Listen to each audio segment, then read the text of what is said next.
Isang OFW ang viral ngayon sa social media at binabash ng mga tao. Dahil sa panglalait ito sa nakikipagkaibigan daw sa kanila dahil sa linya ng trabaho at baba ng sweldo. Hello guys, may nag-chat sa akin. Gusto niyang makipagkaibigan. Sabi ko, may trabaho ka ba? Sabi niya, meron. Tinanong ko agad, magkano ba yung sahod mo? Sabi niya, 12K. Na-shock ko. Ha? 12K? Samantala kami, 20K plus yung sahod namin na magkakaibigan tapos ikaw 12K lang? Sabi ko, no, hindi ka pwede makisali sa amin na magkaibigan kasi kaming mga magkakaibigan gusto namin ng pag-uwi namin ng Pilipinas, gusto namin kumain sa mamahaling restaurant, gusto namin mag-adventure kahit saan, gusto namin mag-bar, gusto namin mag-overnight sa mga mamahaling resort, sabi ko. Tapos ikaw, 12K lang yung sahod mo, sabi ko. Kaya hindi ka pwede sa amin makisali, sabi ko, kasi hindi ka namin ka-level.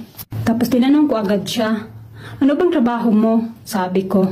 Sabi niya, security guard. Ha? Security guard? Tapos 12K yung sahod mo.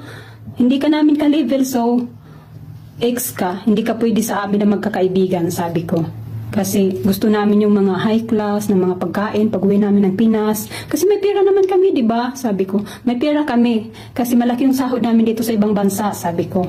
Kaya hindi ka pwede makipagkaibigan sa amin. 12K lang yung sahod mo, my God, kulang pa yan sa pamilya mo, sabi ko. Hindi ka namin ka-level. Security guard, sabi ko. Since malapit naman kami umuwi na magkakaibigan, nagplano kami na mag-overnight kami sa mamahaling resort.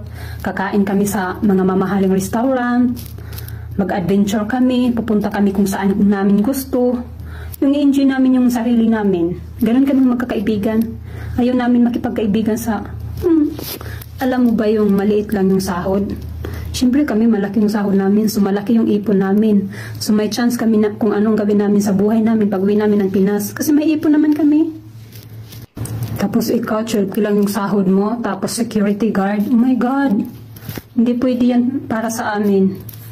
Actually, hindi na bago ang ganitong estilo sa mundo ng social media, lalo na't si Kabayan ay isang content creator. Ngunit nagpa-viral siya sa maling paraan, na manlalait siya para lang sumikat.